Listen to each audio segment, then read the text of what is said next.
Welcome back, writers. I am Sarah, youth librarian here at Rehoboth Beach Public Library. And I am Lauren. I'm the program librarian. And this video is the second in a series that we are calling Let's Talk Writing.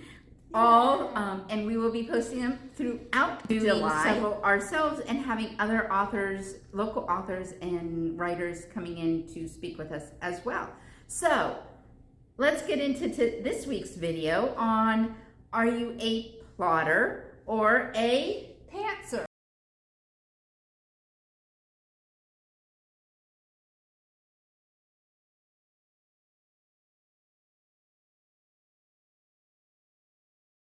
So, what is a plotter, Lauren?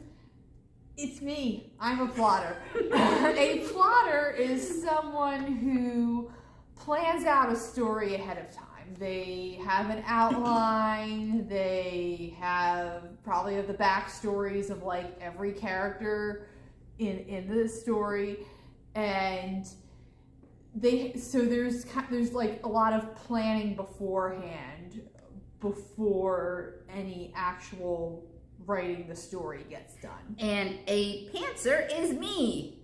You fly by the seat of your pants. You don't do any planning. You don't have any character development. You don't have any plot ideas. You don't have that roadmap or that thought process of where I'm going to be in 250 pages. And that's not always a good thing. But sometimes plotting too much isn't a good thing either. Exactly. So with plotting, you have a clear sense of direction. You know where you're going with the plot. You know who your characters are. Lauren, you as the plotter, you might be able to speak a little bit more about how that's beneficial and some of those cons too. Yeah. So benefits to plotting, the obvious ones, that you have a sense of where you're going when you start writing. You know where things are starting out for your characters, and you've got a sense of where they're going to end up, and that helps you figure out how they get there. Mm-hmm. So and it can help with eliminating plot holes, because if you're just kind of writing and not planning things out, you may go back and reread some of your earlier chapters and be like, oh yeah, I did introduce that plot thread or those characters, and I never followed up with that. Oh dear. So some of the benefits of being a pantser would be the flexibility of movement with your characters and your plot, and that sense of newness and being surprised by the plot and the characters, but also and that creativity as well. And you have a clear kind of measure of your progress, because you're like, I've written 30 pages, I've written 2,000 words, I've written 50,000 words. So all of those things are very clear and very evident.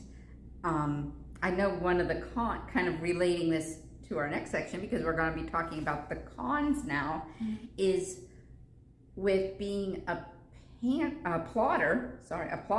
Yes. Sometimes because you're doing so much work on the back end and all that planning and outlining and research, you don't see that clear progression and that kind of achievement of milestones and goals.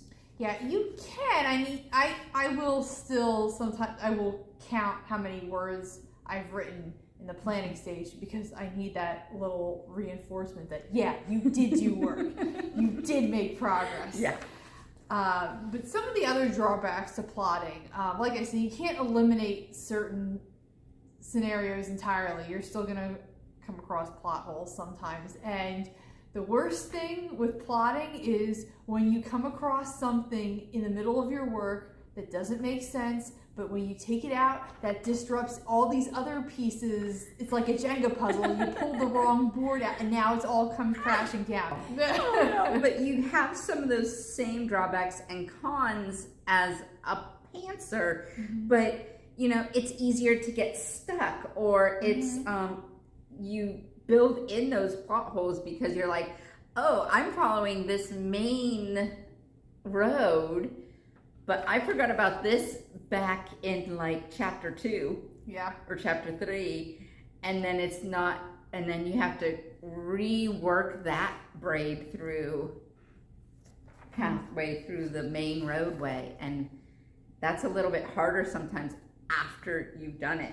And another thing that can be a drawback with plotting is if you find yourself plotting too much and you're spending too much time on the planning and not actually getting started with the writing. At some point, you do need to let go, take that leap of faith, so to speak, and start. And I'm sure and with a pantser, you have, I think, more extensive editing to do. It takes more read-throughs. It takes more extensive work in the after writing sessions than the before writing. Yes. We have found in our discussions leading up to and for planning this video that we found I was a pantser and Lauren was a plotter. But then as we were looking through it, we're like, oh, maybe we're not strictly a planter. A plotter or a pantser? Pantser or a plotter. Yeah, those are the words. Yes. But maybe a plantser or a plotzer. You're both. There is middle ground. And I think this really applies to me because I do like doing research, particularly for a couple of my projects. Research is going to be very important. And and I like having my characters written out. So I have their name and their family and what that dynamic is and the key personality traits. Some things might still surprise me leading up while I'm writing, but I like having at least a good base of that. Yeah, and I think I've definitely had times where I was more of a plantser too. Like one year when I was doing NaNoWriMo recently, I realized leading up to it, like, oh, I have the basic idea, but I don't actually have an outline yet of how I want this to go down. I just know, I know the gist of it. And I kind of just went from there. I thought, oh man, I'm going to have so many problems. I'm going to hit writer's block so much because I don't have a plan. And did you? I didn't. I got through it. Awesome. Making this video, we found 3 excellent articles or 4 excellent articles about being a plotter or a pantser or a plantser plotzer. So we're going to include that in the description below. See you soon. Happy writing.